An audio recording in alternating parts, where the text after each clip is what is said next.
দুদিন আগে আপনারা দেখেছিলেন যে হিউম্যান রাইটস ওয়াচ তারা একটা প্রতিবেদন দিয়েছিল বাংলাদেশের মানবাধিকার পরিস্থিতি সম্পর্কে, এবং সেখানে তারা বলেছিল যে সন্ত্রাস দমন আইনের মাধ্যমে এই সরকার যেভাবে বিভিন্ন রাজনৈতিক দলকে নানাভাবে নিপীড়ন করছে, রাজনৈতিক নেতৃবৃন্দকে নিপীড়ন করছে, তারা সমালোচনা করেছিল।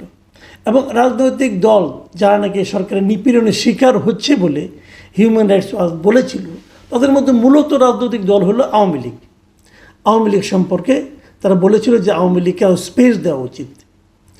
এবং সেই তাদের লেখাটা, তাদের সেই প্রতিবেদনটা শেষ হয়েছিল এভাবে যে হিউম্যান রাইটস ওয়াচের যে এশিয়া অঞ্চলের উপপরিচালক মীনাক্ষী গাঙ্গুলির একটা বক্তব্য দ্বারা, সেই বক্তব্যটা নিয়ে অনেক কথা বলেছেন। আমিও এর আগে কয়েকদিন আগে এটা নিয়ে আলোচনা করেছিলাম, এবং উনি কী বলেছিলেন সেটা আমি বাংলায় অনুবাদ করে বলেছিলাম। সেটা নিয়ে নানা রকম মানে আপনার বিতর্ক ঠিক বলবো না, অনেকে সন্দেহ পোষণ করেছিলেন যে আসলেই কি ইংরেজিতে তিনি তাই বলেছিলেন। তো আমি ওটুকু ইংরেজিটা একটু পড়ে শোনাই আপনাদেরকে। তিনি বলেছিলেন যে the interim government should instead focus on creating conditions for safe and participatory elections. মানে মূল কথা হলো যে অন্তর্বর্তীকালীন সরকারের এই সমস্ত টর্চার যেগুলো আছে, এগুলো এই যে এন্টি টেররিজম ল এটসেট্রা, এগুলো না করে বরং তাদের অধিকতর মনোযোগ দেওয়া উচিত কিসে, একটা নিরাপদ ও অংশগ্রহণমূলক নির্বাচনের পরিবেশ তৈরি করার জন্য। মাথায় রাখবেন, পার্টিসিপেটরি ইলেকশন, এই কথাটা কিন্তু ওনারা বলেছিলেন। এখন পার্টিসিপেটরি ইলেকশন আপনি কীভাবে করবেন যদি যেই নির্বাচনে আওয়ামী লীগ ইলেকশন করতে পারবে না? এটা এখন মোটামুটি বোঝাই যাচ্ছে তারা আওয়ামী লীগকে নির্বাচন করতে দেবে না, আওয়ামী লীগকে নির্বাচনের বাইরে রাখবে। মানে ব্যালটে পেপার আপনি যখন ভোট দিতে যাবেন সেখানে নৌকা মার্কার কোনো প্রতীক থাকবে না। এবং আজকে আমি যেটা দেখলাম যে জাতীয় পার্টির একটা সমাবেশ ছিল, সেটাকেও কিন্তু পুলিশ ভেঙে দিয়েছে। কাজে আমার সন্দেহ হচ্ছে যে লাঙ্গল মার্কাও হয়তো থাকবে না। তো নৌকা মার্কা থাকবে না, লাঙ্গল মার্কা থাকবে না, তারপর আপনি একটা ইতিহাসের সর্বশ্রেষ্ঠ নির্বাচন করে ফেলবেন। সেই নির্বাচন কিভাবে পার্টিসিপেটরি হবে এটা বলা বড় কঠিন। কিন্তু হিউম্যান রাইটস ওয়াচ যত কিছুই বলুক না কেন, এবং উনি কেবল হিউম্যান রাইটস ওয়াচ কেন, আরও 20টা আন্তর্জাতিক সংগঠন যতই অন্তর্ভুক্তমূলক অংশগ্রহণমূলক নির্বাচনের কথা বলুক না কেন, যতই বলুক, আলটিমেটলি আওয়ামী লীগ নির্বাচনে সম্ভবত আমার যতটুকু উপলব্ধি হচ্ছে এই সরকারের কর্মকাণ্ড দেখে হয়তো আগামী নির্বাচনে আওয়ামী লীগ থাকছে না। যদি আওয়ামী লীগ না থাকে তাহলে নির্বাচনটা কেমন হবে? আসলে আমার আজকের আলোচনার প্রতিপাদ্য বিষয় হলো এটাই যে আওয়ামী লীগ নির্বাচনে থাকবে না, তাহলে নির্বাচনটা কেমন হবে? তাহলে কার সঙ্গে কার প্রতিদ্বন্দ্বিতা হবে? আপনারা হয়তো সবাই বলবেন কেন বিএনপি এবং জামাত ইসলামের প্রতিদ্বন্দ্বিতা হবে। আমি যদি বিষয়টাকে ঘুরিয়ে বলি, একটা কথা ভাবুন তো, এই বাংলাদেশে যে কোনো পরিস্থিতিতে যদি নির্বাচন হয় এখনকার বাস্তবতায়, জামাত কিন্তু প্রতিদ্বন্দ্বিতা থাকার মতো কোনো দল না। আওয়ামী লীগ এবং বিএনপি নির্বাচনে প্রতিদ্বন্দ্বিতা করবে, কিন্তু যেহেতু আওয়ামী লীগ নেই, জামাত প্রতিদ্বন্দ্বিতা করবে। এবং ইন্টারেস্টিংলি জামাত এখন মনেও করে, জামাতের অনেক নেতৃবৃন্দকে আমি বলতে শুনেছি, ভাবতে শুনেছি, তাদের সঙ্গে আমি আপনার অফ রেকর্ডে কথা বলার সময় শুনেছি, ওনারা আশা করছে ওনারা কিন্তু নির্বাচনে বিজয়ী হয়ে ক্ষমতায় আসতে পারেন। কিসের উপর ভিত্তি করে তারা ক্ষমতায় আসতে চাচ্ছেন? তাদের এই হিসাবটা কি একেবারেই হাস্যকর? তারা কি কল্পনার জগতে আছেন? আমার কিন্তু তা মনে হয় না। তাদের একটা হিসাব আছে। সেই হিসাবটা কি? আমি সেই কথাটাই বলতে চাচ্ছি। সেই হিসাবটা হলো আমার বিবেচনায় আওয়ামী লীগ বলেন, জাতীয় পার্টি বলেন, এরা যদি নির্বাচনের বাইরেও থাকে, তারপরেও আসন্ন যে নির্বাচনটা হবে সেই নির্বাচনে আমার বিবেচনায় মূল ফ্যাক্টর হবে আওয়ামী লীগ। আওয়ামী লীগ নির্বাচনে আসলেও আওয়ামী লীগ মূল ফ্যাক্টর, আওয়ামী লীগকে নির্বাচনের বাইরে রাখলেও আওয়ামী লীগ মূল ফ্যাক্টর। আপনি বলবেন কিভাবে? হ্যাঁ, সেটাই কথা। আওয়ামী লীগের উপর নির্ভর করবে নির্বাচনটা কেমন হবে। প্রথমত ধরেন যে আওয়ামী লীগ সিদ্ধান্ত নেয় যে আমরা কেউ নির্বাচনে ভোট দিতে যাব না, যদি এই সিদ্ধান্তটা আওয়ামী লীগ নেয়, তাহলে এই নির্বাচনে ভোটের পরিমাণ পড়বে অনেক কম, এবং এত কম যেটা নাকি আন্তর্জাতিক পর্যায়ে এই নির্বাচনের বৈধতা নিয়েও প্রশ্ন উঠতে পারে। ওই যে আওয়ামী লীগ সিদ্ধান্ত নেয় যে আমরা ভোট দিতে যাব না, এবং যদি আওয়ামী লীগের কেউ ভোট দিতে না আসে তাহলে, এবং ভোট না দেওয়ার পক্ষে যদি আওয়ামী লীগ তেমন কোনো কিছু কিছু কার্যক্রম করে, তাহলে কিন্তু নির্বাচনের ভোটের উপস্থিতি নিয়ে একটা আশঙ্কা তৈরি হবে। এটা হলো একদিকে, মানে আওয়ামী লীগ নির্বাচনের অংশ না নিলেও এটা হতে পারে। আবার যদি আওয়ামী লীগ সিদ্ধান্ত নেয় আমরা ভোট দেব কিন্তু বিশেষ একটা দলকে পাশ করাবো, সেটা করার অ্যাবিলিটিও আওয়ামী লীগের আছে। মাথায় রাখবেন, আওয়ামী লীগের আসলে অনেক ভোট, যারা আওয়ামী লীগের খুব সমালোচক তারাও কিন্তু বলেন, আমি তাদের অনেককে বলতে শুনেছি, কতই আর হবে আওয়ামী লীগের ভোট, 20%। এটা বলে তারা একটা তুচ্ছতাচ্ছিল করার চেষ্টা করে। কিন্তু ইন্টারেস্টিং হলো যে এই যে দলগুলো জামাত এবং বিএনপি, জামাত কিন্তু তাদের ভোট 20% আছে, এটা যদি ভাবতে পারতো তাহলে তো তারা নিশ্চিত হতো তারা ক্ষমতায় আসবে। জামাতের ভোট তো 10%-এর উপরে না, কিন্তু সে 10% নিয়েও তারা ক্ষমতায় আসতে চায়, স্বপ্ন দেখে। কেন? সেক্ষেত্রে যাকে আপনি তুচ্ছতাচ্ছিল করছেন 20% ভোট বলে, তার কতটুকু ক্ষমতা ভাবুন একবার।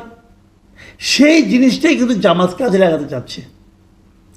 আওয়ামী লীগের ভোটটা যদি আওয়ামী লীগ নির্বাচনে ভোট দিতে আসে, আওয়ামী লীগের ভোটাররা যদি ভোট দিতে আসে, আওয়ামী লীগ নির্বাচনে আওয়ামী লীগের প্রার্থী থাকছে না, তারপরেও যদি আওয়ামী লীগ ভোট দিতে আসে, তখন পুরো নির্বাচনটা নির্ভর করবে আওয়ামী লীগের ভোটটা কার কাছে যাবে।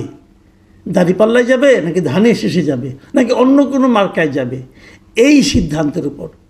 যদি জাতীয় পার্টি নির্বাচনে থাকে তাহলে কি সেটা লাঙ্গলে যাবে, সেটা কিন্তু তখন আবার আরেকটা রেজাল্ট নিয়ে আসবে। মানে সব কিছুই নিয়ন্ত্রণ করবে আওয়ামী লীগ। এটাই বাংলাদেশের রাজনীতির বাস্তবতা।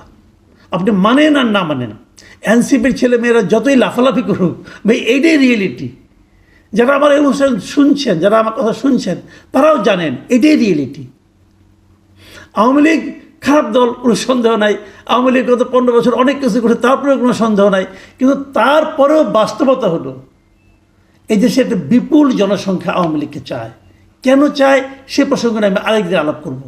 সেটা আজকে প্রসঙ্গ না, কারণ আজকে এটা নিয়ে আলোচনা করা শেষ করা যাবে না। কিন্তু এই যে আমি কথাটা বললাম, আজকে আমি বিবিসি বাংলায় একটা নিউজ পড়লাম। বিবিসি বাংলার নিউজটা শিরোনাম ছিল, নির্বাচন তৃণমূলে জামাত বিএনপি টক্কর, 2 দলের নজর আওয়ামী লীগের ভোটে। খেয়াল করুন, 2 দলের নজর আওয়ামী লীগের ভোটে। ওনারা তৃণমূলের একটা জেলাকে নিয়ে আসছে, একটা জেলাকে কেস স্টাডি হিসেবে তারা নিয়ে আসছে। সেটা কোন জেলা? সিরাজগঞ্জ। তারা সিরাজগঞ্জ তাদের রিপোর্টার পাঠিয়েছে এবং তারা সেখানকার ভোটারদের সঙ্গে আলাপ করেছে, প্রার্থীদের সঙ্গে আলাপ করেছে, রাজনৈতিক দলগুলো কে কী করছে ভোট পাওয়ার জন্য সেগুলি নিয়ে তারা আলোচনা করেছে। এবং সেখানে তারা বলেছে যে এখানে 6টি আসন আছে এবং সবগুলিতেই বিএনপি বলেছে তারা জিতবে, জামাত বলেছে তারা জিতবে। এখন দুজনের ব্যাখ্যা 2 ধরনের, কিন্তু 2 জনের কথাতেই তারা এইটা প্রকাশ করেছে যে তারা আশা করছে যে আওয়ামী লীগের ভোটগুলো তারা পাবে। দেখুন কি নিয়তি! একটা দল যাদের একটা বড় সংখ্যক ভোট আছে, তাদের ভোট নিয়ে তারা টানাটানি করছে, আর সেই দলটাকে নির্বাচনই আসতে দিচ্ছে না। সেই দলটা আসলে নির্বাচন অপবিত্র হয়ে যাবে, কিন্তু সেই দলের ভোটগুলি পেলে আর কেউ অপবিত্র হবে না। এটা হলো কি রাজনীতি। হ্যাঁ, রাজনীতির মধ্যে বলে না, রাজনীতির মধ্যে পলিটিক্স ঢুকে পড়ছে। এই হলো রাজনীতির পলিটিক্স, যে আওয়ামী লীগ অচ্ছুত, আওয়ামী লীগ না পাক, তাকে নির্বাচনে আসতে দেওয়া যাবে না। কিন্তু আওয়ামী লীগের যে ভোটার, তারা যদি আমাদেরকে ভোট দেয় তাহলে সেটা হবে পুত পবিত্র ভোট। সেই ভোট দিয়ে আমি নির্বাচনে বিজয়ী হয়ে ক্ষমতায় যাব। বাহ, কি চমৎকার! শুনেন, 2 দলের ওই 2 দলের ওরা আলাপ করেছিল। আমি দুজনের বক্তব্য আপনাদের একটু পড়ে শোনাই। সিরাজগঞ্জ জেলার বিএনপির যে সহসভাপতি আছে অমর কৃষ্ণ দাস, তিনি বিবিসিকে বলেছেন যে গণতন্ত্রের প্রয়োজনেই আওয়ামী লীগের সাধারণ ভোটাররা বিএনপিকে সাপোর্ট করবে। মানে গণতন্ত্র, বিএনপিকে সাপোর্ট করলে গণতন্ত্রের যে প্রয়োজনীয়তা সেটা মিটবে। কীভাবে মিটবে ওটা উনি ব্যাখ্যা করেছেন। উনি বলেছেন বিএনপি একটা গণতান্ত্রিক দল, যারা রাষ্ট্রীয় ক্ষমতায় গেলে দেশে পূর্ণ গণতন্ত্র প্রতিষ্ঠিত হবে। পূর্ণ গণতন্ত্র প্রতিষ্ঠিত হলে সকল দল রাজনীতি করার সুযোগ পাবে। সেক্ষেত্রে বিএনপিকে ভোট দেওয়ার সম্ভাবনা হচ্ছে সবচেয়ে বেশি। মানে একটা টোপ দিচ্ছে যে তোমরা বিএনপিকে ভোট দাও, বিএনপিকে যদি ভোট দাও তাহলে তোমাদের উপরে যে নিষেধাজ্ঞা আছে এটা উঠে যাবে, তোমরা রাজনীতি করার সুযোগ পাবে।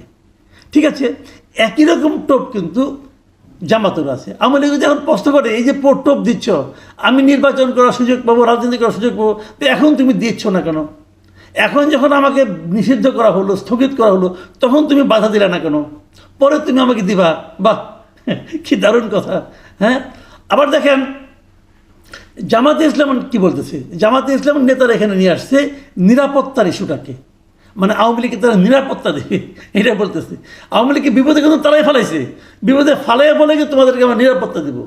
শুনেন, উনি এই জামাত ইসলামের ওখানকার যে উল্লাপাড়া উপজেলা, সেখানকার আমির কি বলেছেন? তিনি বলেছেন কিছু সংখ্যক আওয়ামী লীগের সাধারণ সমর্থক হয়তো ভোট দেওয়া থেকে বিরত থাকতে পারে, কিন্তু অধিকাংশ লোক ভোটটা তাদেরকে দেবে যাদের কাছে তারা নিরাপদ। 5ই আগস্টের পরে তাদের এরকম অনেকে বিভিন্ন হ্যারাসমেন্টের শিকার হয়েছে, তবে সেটা জামাতের মাধ্যমে হয়নি। ফলে আওয়ামী লীগের সাধারণ ভোটারদের সমর্থন আমরাই পাবো বলে আশা করি। তাহলে আওয়ামী লীগের উপর ভরসা জামাতও করতেছে, আবার আওয়ামী লীগের উপর ভরসা বিএনপিও করতেছে। আবার নির্বাচন কমিশন আমার ধারণা বসে আছে আওয়ামী লীগের উপর ভরসা করে, যাতে আওয়ামী লীগ ভোট বর্জন না করে। ইন্টারেস্টিং বাংলাদেশের ডেমোক্রেসি, বাংলাদেশের ইলেকশন সিস্টেম। প্রিয় দর্শক, আমার মনে হয় এই অভিনব যে আপনার যে একটা অবস্থা, এটা নিয়ে মনে হয় আন্তর্জাতিক পর্যায়ে যারা নাকি রাজনীতি নিয়ে গবেষণা করেন তাদের জন্য খুব চমৎকার একটা সাবজেক্ট হতে পারে। প্রিয় দর্শক, এখন এ পর্যন্তই। আল্লাহ হাফিজ।